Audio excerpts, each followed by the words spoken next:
The sun hung merciless in the bleached sky above the Chihuahuan desert, casting harsh shadows between the weathered mesas that stretched endlessly toward the horizon. Heat waves shimmered from the cracked earth like dancing spirits, and the air itself seemed to burn with each breath. In this unforgiving landscape, where survival depended on reading the smallest signs and trusting one's instincts, a lone rider moved steadily westward along what locals generously called a trail.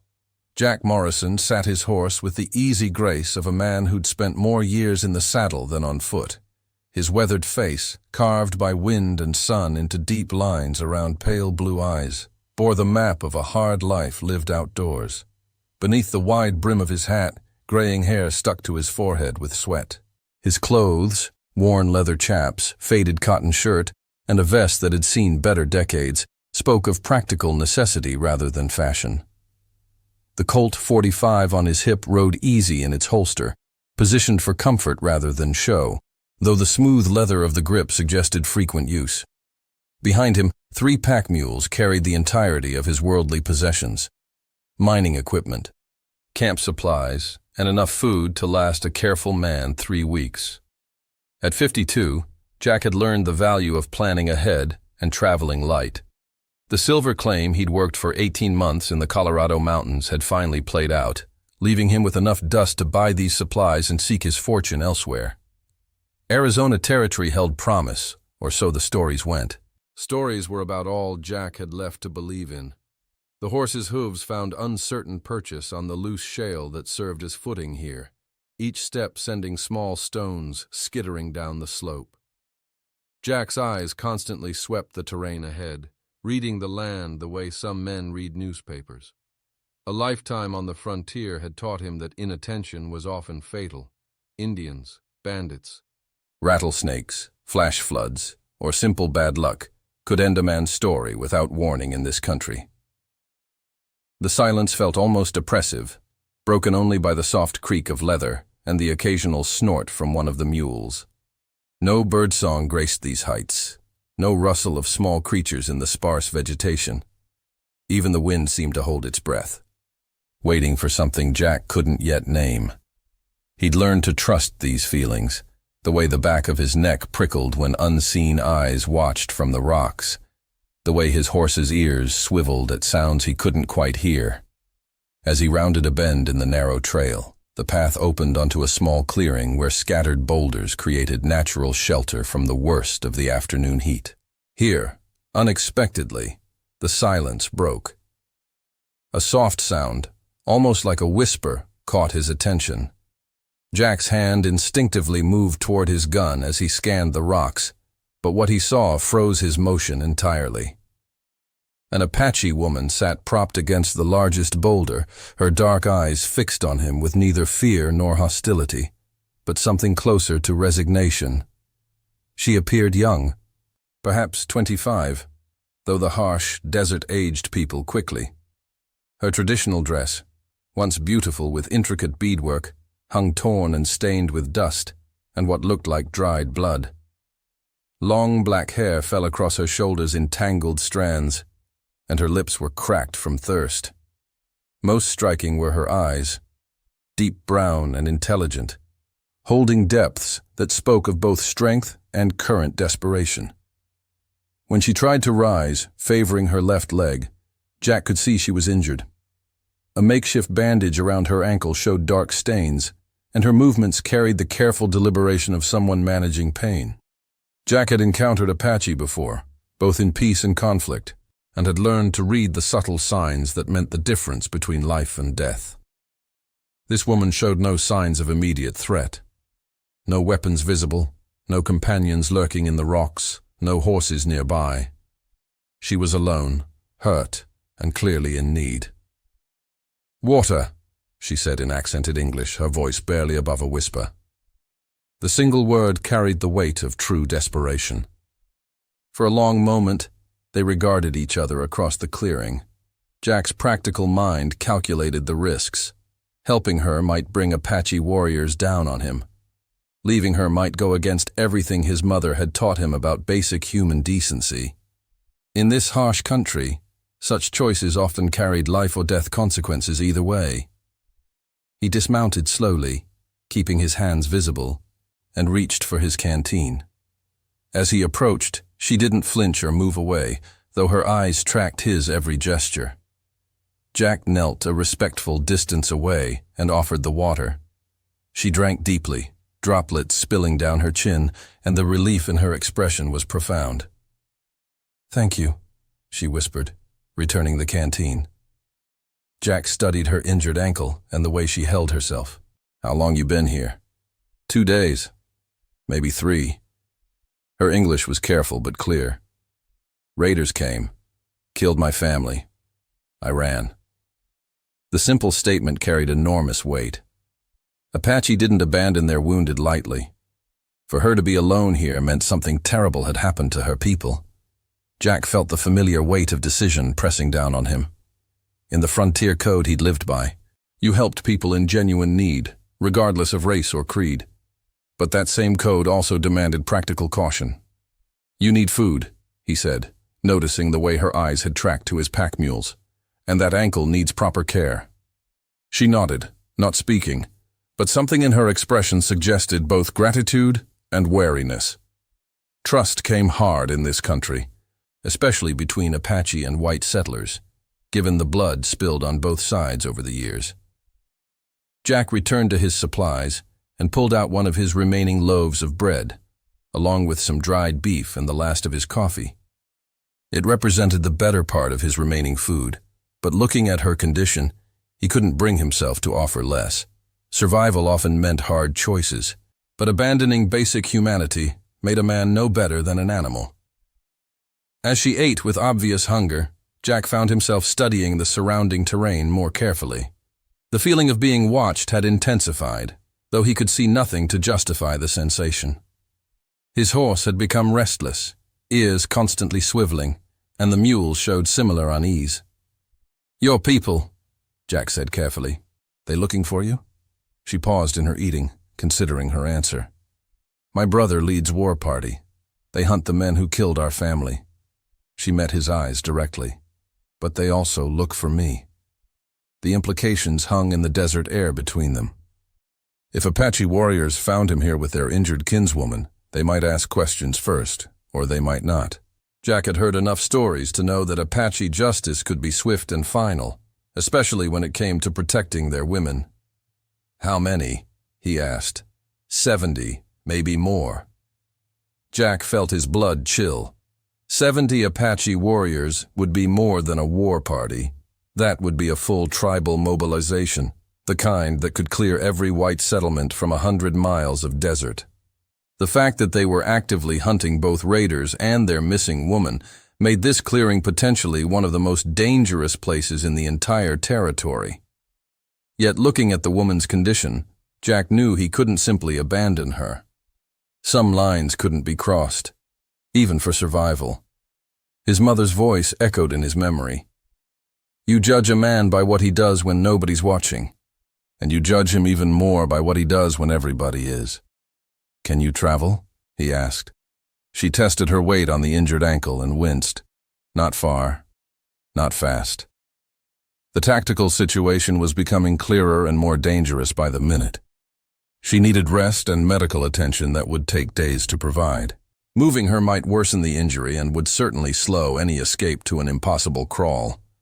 But staying here with 70 Apache warriors searching the area was tantamount to suicide.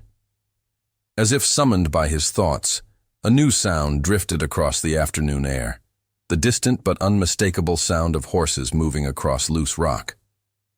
Jack's blood froze as he recognized what he was hearing. Multiple riders, moving with purpose and getting closer. "They come," the woman whispered, her eyes showing a mixture of relief and apprehension. Jack's mind raced through his options, none of them good.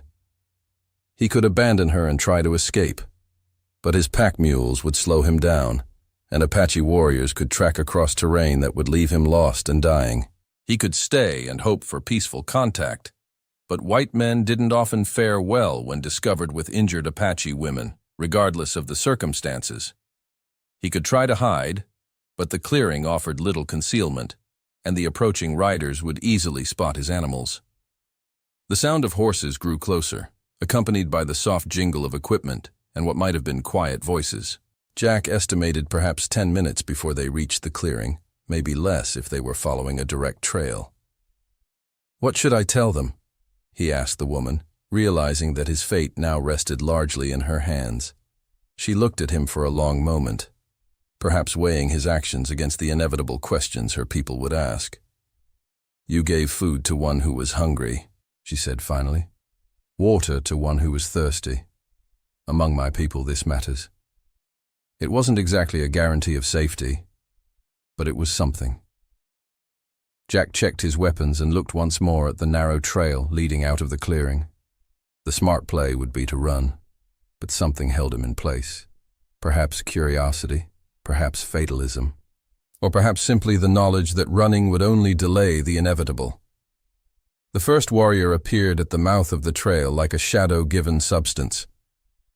Mounted on a paint horse that moved with absolute silence, he seemed to materialize from the desert itself.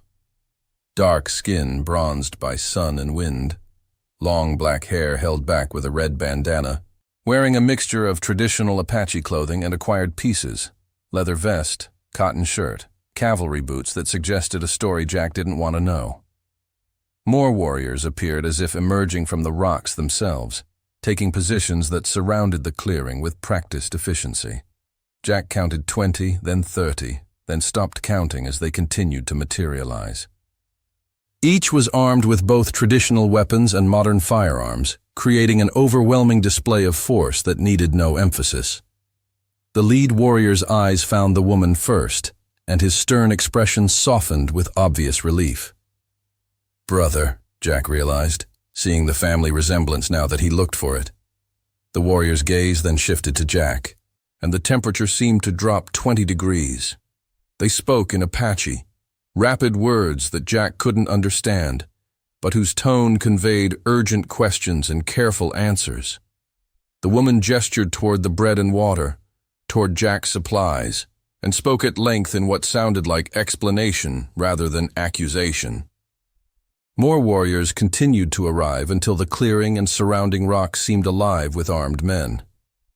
Jack revised his count upward, 60, 70, perhaps more than the woman had estimated. This was indeed a full war mobilization, the kind of force that could sweep the territory clean of settlers if it chose to do so. The lead warrior dismounted and approached his sister, kneeling to examine her injury with gentle hands that belied his fearsome appearance. Satisfied that she was alive and not in immediate danger, he stood and fixed Jack with a stare that seemed to peer into his soul. "You are the one who gave food," he said in careful English. Jack nodded, not trusting his voice at the moment. "She says you shared your last bread." "Gave water without asking payment. Why?" The question hung in the desert air, surrounded by 70 pairs of dark eyes that missed nothing.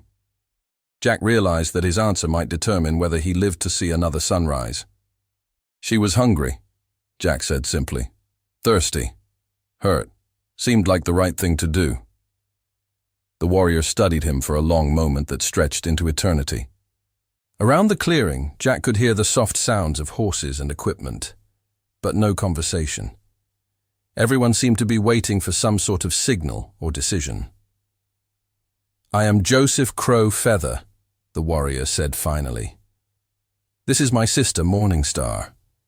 You helped her when she needed help. This has meaning." Jack introduced himself. Though he suspected names mattered less than actions in this situation. The Apache had a reputation for reading character quickly and accurately, and he sensed that some sort of judgment was taking place that went beyond simple gratitude. "The men who hurt my family," Joseph continued. "They took our horses, killed our elder, stole supplies meant for winter. We tracked them for 5 days. They are close now." Understanding began to dawn on Jack. This wasn't just a rescue mission. It was a war party in pursuit of enemies, and he'd inadvertently positioned himself in the middle of what was likely to become a running battle.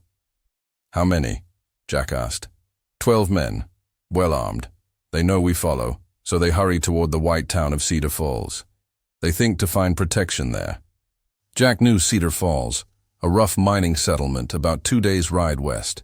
If the raiders reached it, they might indeed find sanctuary among men who wouldn't ask too many questions about Apache concerns.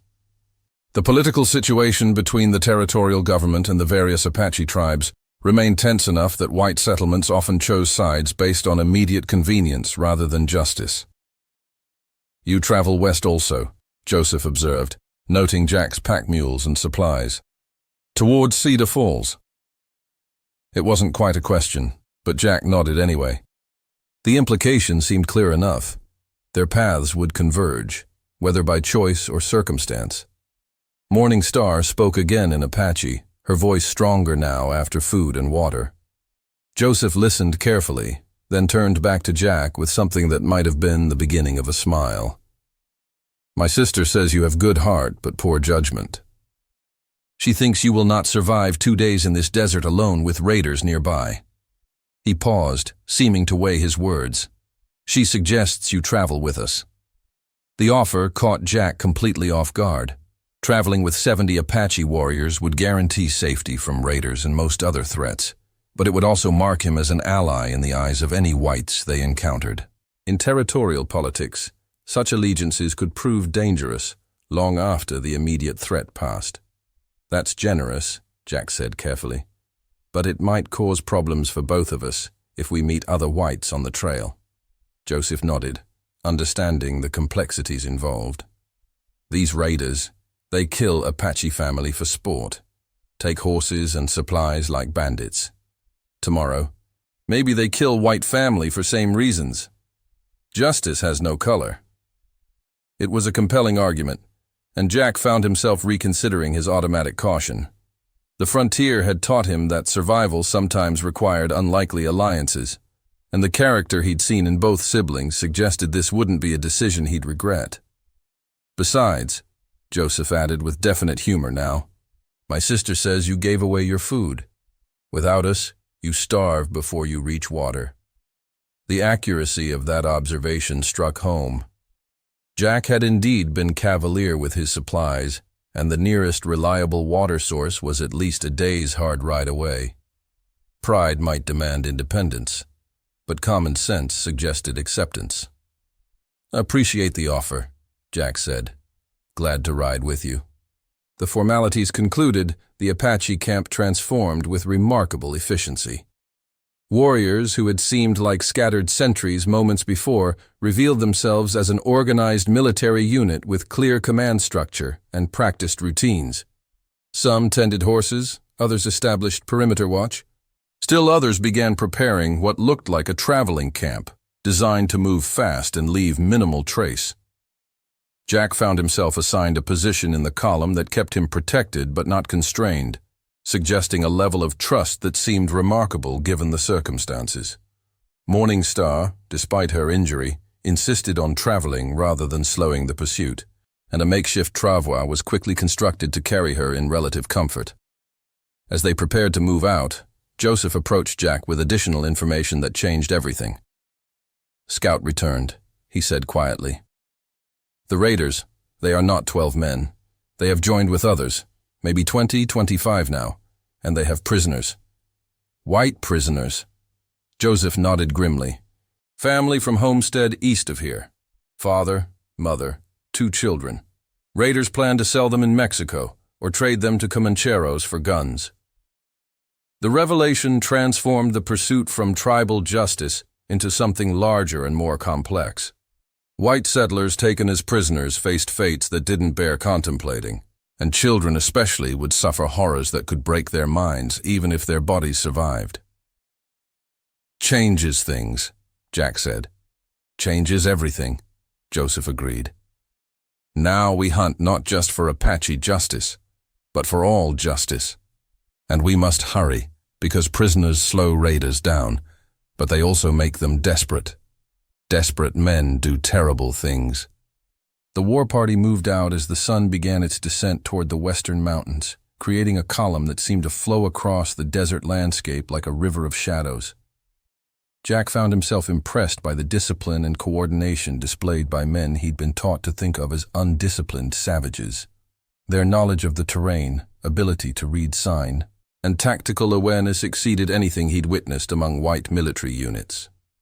As they traveled, Morning Star's travois beside the main column, she spoke quietly with Jack during rest stops. Her English proved better than her brother's, shaped by time spent in a mission school before choosing to return to her people. "You are not like other white men who come to our land," she observed during one such conversation. "How so?" "You saw need and answered it. Did not ask first what tribe I belong to, what gods I worship, what color my skin." She paused, looking across the desert toward the setting sun. "Most men, they see Apache woman alone. They either fear or they—" She didn't finish the sentence, but Jack understood the implication. "Decent people help each other when they can," Jack said. "Color doesn't change that." "My brother thinks you a spy," she said matter-of-factly. "Thinks maybe you scout for other white men, and helping me is trick to gain trust." Jack felt a chill that had nothing to do with the evening air.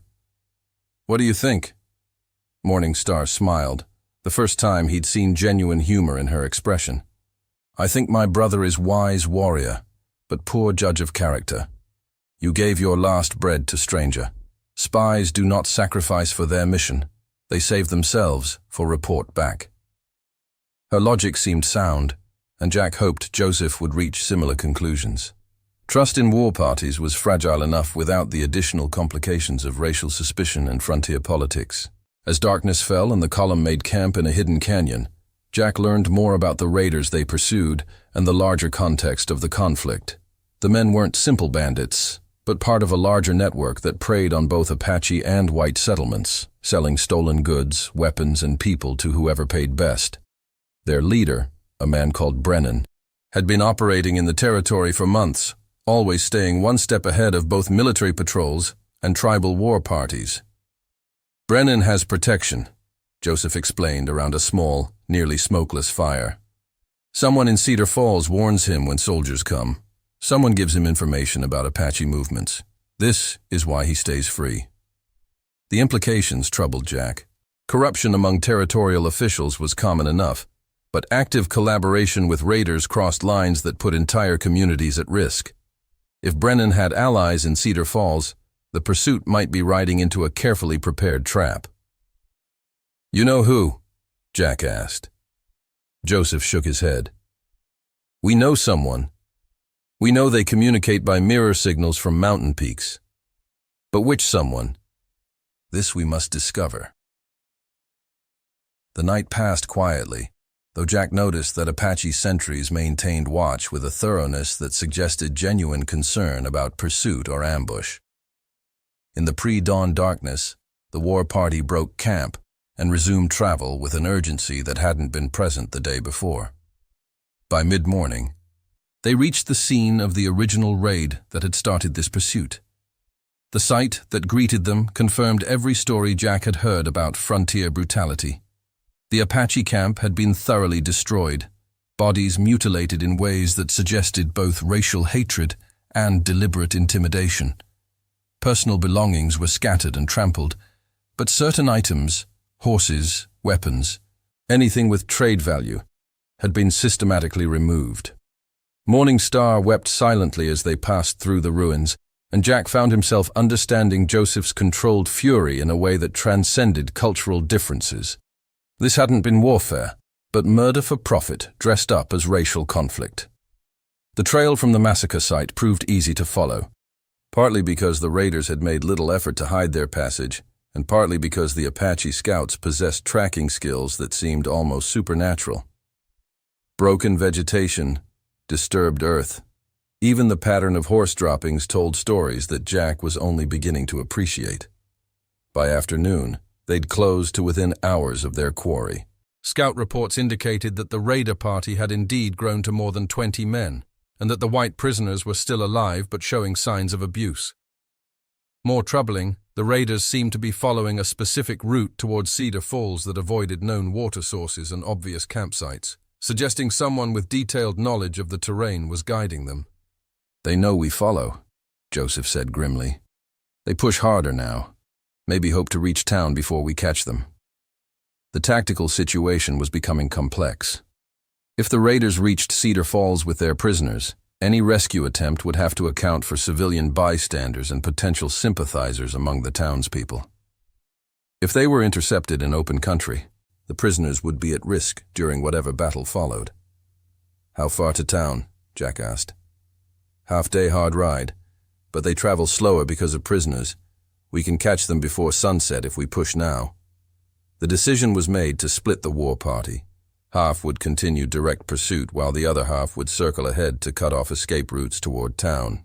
Jack found himself assigned to the direct pursuit group, partly because his knowledge of white tactics might prove useful, and partly because Joseph seemed to want him where he could be watched. As they pressed forward under the punishing afternoon sun, the signs of their quarry became fresher and more numerous. Disturbed earth was still soft. Broken vegetation hadn't yet wilted completely, and the horse tracks showed the deep impressions of animals being pushed beyond their normal pace. The final approach came at sunset, with the raider camp visible in a small valley that offered water and defensible positions. Jack found himself belly down on a ridge with Joseph and 2 other warriors, studying the scene below through field glasses that had probably been taken from cavalry dead. The raiders had chosen their position well. Rocky outcroppings provided cover from 3 directions, and the only approach was across open ground that would expose attackers to concentrated fire. In the center of the camp, 4 figures sat tied to stakes: a man, woman, and 2 children who appeared to be in their early teens. "Brennan," Joseph said, pointing to a tall man with gray hair who seemed to be directing the camp's organization. "And that one," he indicated a younger man with elaborate mustaches. "He was at our village. I remember his face." Jack studied the tactical situation with growing concern. 20-plus armed men in good defensive positions would be difficult to assault even with superior numbers, and any attack would put the prisoners at immediate risk. The raiders had clearly considered this possibility and positioned themselves accordingly. "What about the other half of your war party?" Jack asked. "They wait in rocks above town. If these men escape, they will find more enemies waiting." Joseph lowered his glasses and looked directly at Jack. "But we cannot wait for tomorrow. Prisoners suffer more each hour, and Brennan's friends in town might send help." The plan that emerged from their whispered counsel was risky but straightforward. A small group would approach the camp under flag of truce, ostensibly to negotiate prisoner exchange or ransom. During the distraction, the main war party would move into assault positions. When the signal came, they would attack from multiple directions simultaneously, hoping to overwhelm the raiders before they could harm their captives. "Dangerous plan," Jack observed. "All good plans are dangerous," Joseph replied. "Safe plans usually fail."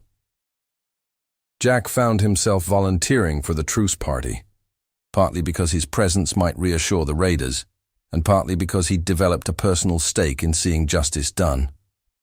Morning Star, despite her injury, insisted on participating as well, arguing that her presence would further emphasize peaceful intentions. As full darkness fell, the 3 of them approached the raider camp with a white cloth tied to Jack's rifle barrel. The reception was about what they'd expected: suspicious, hostile, but curious enough to allow conversation rather than opening fire immediately.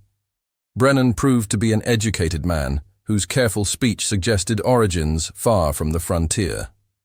His clothes were fine quality despite their current condition, and his manner combined natural authority with the careful calculation of someone accustomed to dangerous negotiations. "Interesting delegation," he said, studying the unlikely trio. "Apache warrior, white drifter, and wounded woman. What brings you to my camp?" "We want the prisoners," Joseph said without preamble. "What do you want in exchange?" Brennan laughed, but his eyes remained cold and alert. "Direct. I appreciate that in a man. What makes you think they're for sale?" "Everything is for sale," Jack interjected. "Question is price." "Smart man." Brennan's attention shifted to Jack with increased interest. "You don't look like the usual Apache sympathizer. What's your stake in this?" It was a crucial moment. Jack's answer would either maintain their deception or expose the entire plan.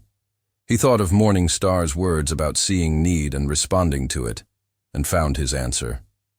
"Decent people don't trade in children," he said simply. Something flickered in Brennan's expression, though whether it was anger, amusement, or respect remained unclear. Around the camp, his men had stopped their activities to watch the negotiation, hands never far from their weapons. "Touching sentiment," Brennan said finally. "Unfortunately, these particular children represent significant investment. Food, water, guard time, risk of pursuit. Business is business." "What's your price?" Joseph repeated. Brennan considered the question while studying their small group with obvious calculation.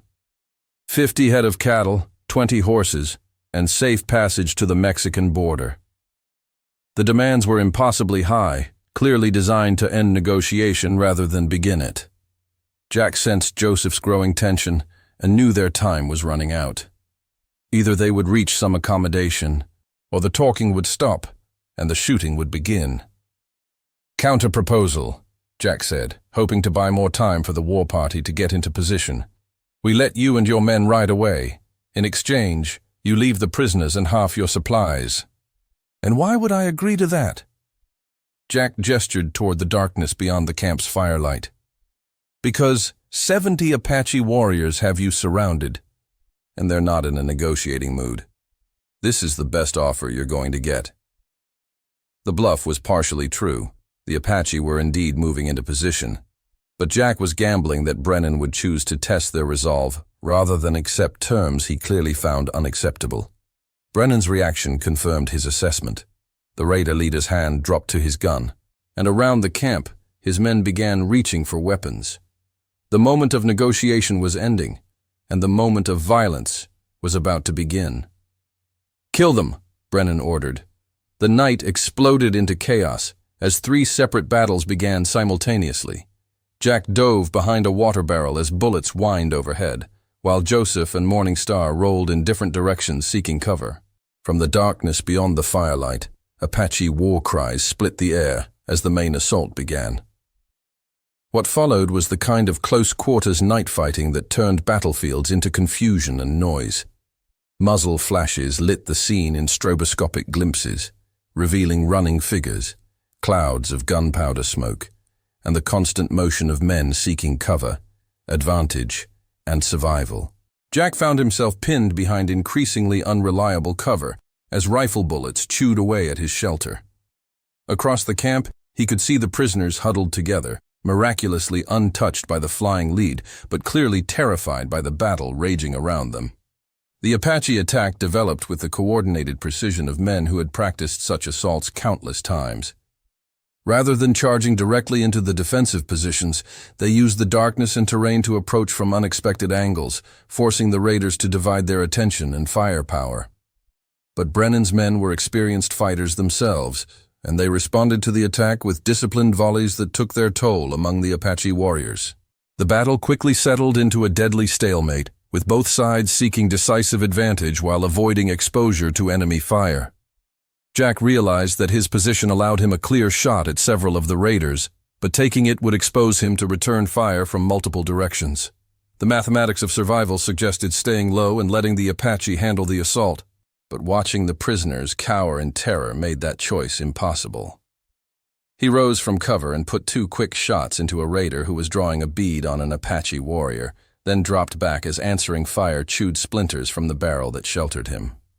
Around the camp, the tide of battle seemed to be shifting as Apache numbers began to tell. The end came suddenly. Brennan, seeing his position becoming untenable, made a break for the horses with a handful of his surviving men. Joseph appeared from the smoke and darkness to intercept them, and the final confrontation took place in the circle of firelight at the camp's center. "It's finished, Brennan," Joseph called out, his rifle covering the raider leader, while Apache warriors emerged from concealment to surround the remaining bandits. Brennan looked around the camp, counting his losses and calculating his odds.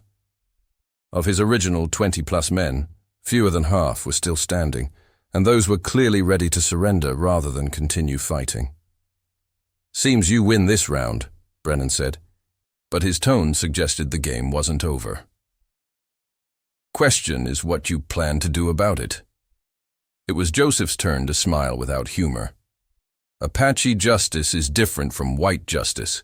Quicker, more final."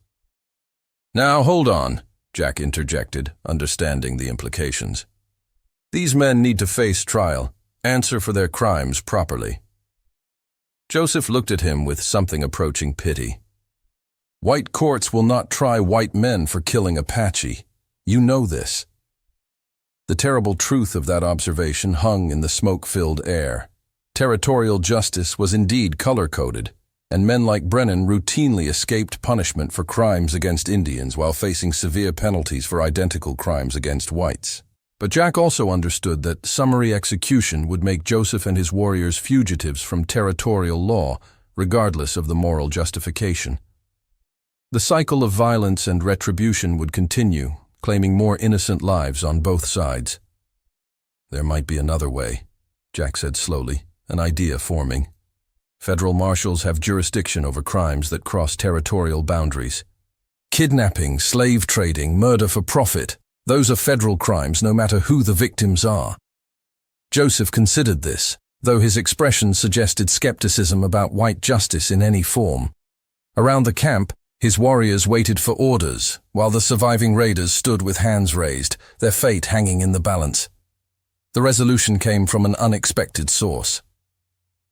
Morning Star, who had remained silent during the battle's aftermath, spoke quietly in Apache. Joseph listened, asked several questions, then nodded with what looked like reluctant acceptance. "My sister reminds me that you shared your bread with hungry woman," Joseph said to Jack. "She says this proves you understand justice that goes beyond color of skin. She asks if you will help us find this federal marshal." Jack felt the weight of responsibility settling on his shoulders. "There's a federal office in Tucson, 3 days' ride south. Marshal named Harrison who's supposed to be honest." "Supposed to be?" "Never met the man, but he's got reputation for doing his job regardless of politics." Jack paused, studying the faces around him. "Course. That's still gambling everything on one man's character." Joseph was quiet for a long moment, weighing options that carried life-or-death consequences for his people. Finally, he turned to address his warriors in Apache, speaking at length in tones that carried both authority and explanation. When he finished, several warriors spoke in response, their voices carrying obvious disagreement with whatever he'd proposed. But Joseph's replies seemed to carry the day, and eventually the discussion ended with what looked like grudging consensus. "We will try your federal justice," Joseph announced. "But if this Marshal Harrison proves false, if he frees these men or gives them light punishment, then Apache justice will follow. This I promise." It wasn't ideal, but it was better than immediate execution and the blood feud that would certainly follow. Jack nodded his acceptance of terms that made him partly responsible for whatever happened next. The cleanup after battle proved as complex as the fighting itself. Apache dead required traditional preparation and burial, while the surviving raiders needed secure restraint for the journey to Tucson. The rescued prisoners, though grateful, showed obvious terror at finding themselves surrounded by Apache warriors, requiring careful handling to prevent panic. Dawn revealed the full scope of the night's violence. 8 Apache warriors had died in the assault, along with 14 raiders. The cost of justice had been high, paid in blood by men who would never see another sunrise. As they prepared for the journey to Tucson, Jack found himself riding beside Morning Star's travois once again. Her ankle was healing well enough for limited walking, but the long ride ahead would still be challenging. "You think this marshal will do right thing?" she asked. Jack considered the question carefully. "Don't know. Hope so. But even honest men can be limited by laws that aren't always just." "Then why try white justice? Why not let my brother do what Apache would do?" It was the central question, the one that had haunted Jack throughout the night. Because somebody has to believe that justice can work across color lines.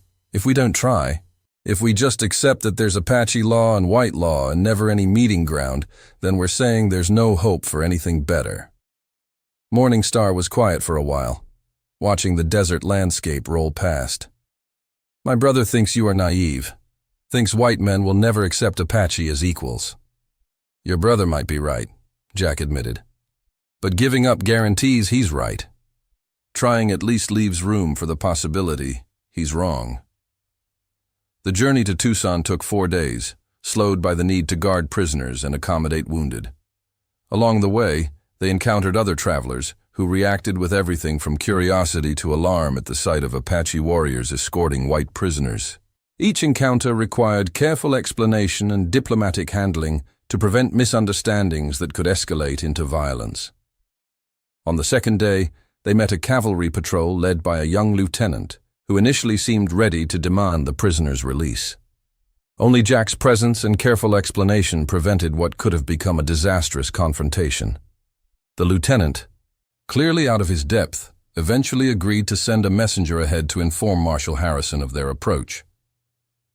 Federal Marshal Tom Harrison proved to be a weathered man in his 50s, whose gray beard and steady eyes suggested both experience and integrity. His office in Tucson was spartanly furnished but efficiently organized, with wanted posters covering one wall and law books lining shelves behind his desk. Harrison listened to Jack's account of events without interruption, asking only occasional clarifying questions. When Joseph added his perspective through Jack's translation, the marshal's expression remained carefully neutral, giving no indication of his thoughts or intentions. "Serious charges," Harrison said finally. "Murder, kidnapping, slave trading, theft of federal property. Those cavalry boots suggest at least one of your prisoners killed a soldier." He paused, studying the paperwork Jack had helped prepare. "Question is evidence. Can you prove these men committed the crimes you're accusing them of?" It was the crucial moment. Jack realized that everything, the rescued prisoner's testimony, the physical evidence from the Apache camp, the stolen goods recovered from the raiders, would either convince a federal judge or see Brennan and his men walk free on legal technicalities. "Physical evidence is solid," Jack said. "Stolen cavalry equipment, goods identified by survivors, tracks and trail evidence that multiple witnesses can verify." "Witnesses including Apache?" Harrison asked pointedly. "Apache and White. The rescued prisoners can testify to kidnapping and planned sale. I can testify to the evidence I saw personally." Harrison nodded slowly, making notes on official forms. "Federal court will hear the case. But I'll warn you now, even with good evidence, convictions are never guaranteed. Juries can be unpredictable, especially when racial issues are involved." It was an honest warning, and Jack appreciated the marshal's frankness. "What about bond? These men going to sit in jail pending trial, or are they going to disappear into the desert?" "Federal holding facility in Phoenix. Secure enough to hold them until trial." Harrison looked up from his paperwork to study Jack carefully. "Question for you. What's your stake in seeing this through? You could ride away now, let federal law take its course, avoid any complications that might follow." Jack thought about Morning Star's quiet courage, Joseph's struggle to choose law over vengeance, and the children who would have faced unthinkable fate if the raid had succeeded. Sometimes you get involved in something because it's right. Doesn't matter if it's complicated. Harrison smiled for the first time since they'd entered his office. "Good answer. I'll need you to stay available for testimony. Probably 6 weeks minimum until trial. That going to be a problem. I'll find work nearby. Mining claims always need experienced hands." The formalities concluded, Harrison arranged for the prisoner's transfer to federal custody and provided documentation that would protect Joseph's war party during their return journey. It wasn't everything they'd hoped for, but it was more justice than Apache usually received from white courts. As they prepared to part company outside the marshal's office, Joseph addressed Jack with formal courtesy. "You proved your words with actions. This will be remembered among my people." "Just hope the marshal proves as reliable as he seems," Jack replied. If not, Joseph said quietly, you will know, and you will understand why Apache justice follows where white justice fails. It was both promise and warning, and Jack accepted it as both. Some responsibilities, once accepted, lasted longer than the moment that created them. Morning Star, now walking without assistance, though still favoring her injured ankle, approached Jack with something wrapped in soft leather. Gift, she said simply, offering the package. Inside was a necklace of turquoise and silver, worked with intricate designs that spoke of master craftsmanship. Beautiful work, Jack said, but I can't accept something so valuable. You gave bread to hungry woman. You chose justice over safety. Among Apache, such actions deserve recognition. She paused, meeting his eyes directly. Besides, it belonged to my grandmother. She always said it should go to someone who understood that courage and kindness are the same thing. Jack accepted the gift with appropriate gravity, understanding that he was receiving more than jewelry. In Apache culture, such gifts carried obligations and connections that lasted lifetimes. As the war party prepared to depart for their long journey home, Jack found himself watching them ride away with unexpected emotion. 3 weeks ago, he'd been a solitary prospector with no connections beyond his immediate survival. Now he was part of a story that connected Apache tradition with federal law, frontier justice with territorial politics, and personal choice with larger questions of right and wrong. 6 weeks later, when the federal trial concluded with convictions and substantial sentences for Brennan and his surviving men, Jack rode out to Apache territory to deliver the news personally. The reception he received convinced him that some decisions, however complicated their consequences, were worth making regardless of personal cost. He never did find that silver claim in Arizona territory. Instead, he found something more valuable, proof that bridges could be built across cultural divides when people chose to see humanity rather than difference, and that justice, however imperfect, worked better than vengeance for creating a world worth living in. The turquoise necklace rode in his pocket as he traveled, a reminder of the morning when a simple act of sharing food with a hungry stranger had changed the course of multiple lives. Some gifts, Jack reflected, were meant to be passed forward rather than kept, creating connections between people who might otherwise remain forever separated by fear and misunderstanding.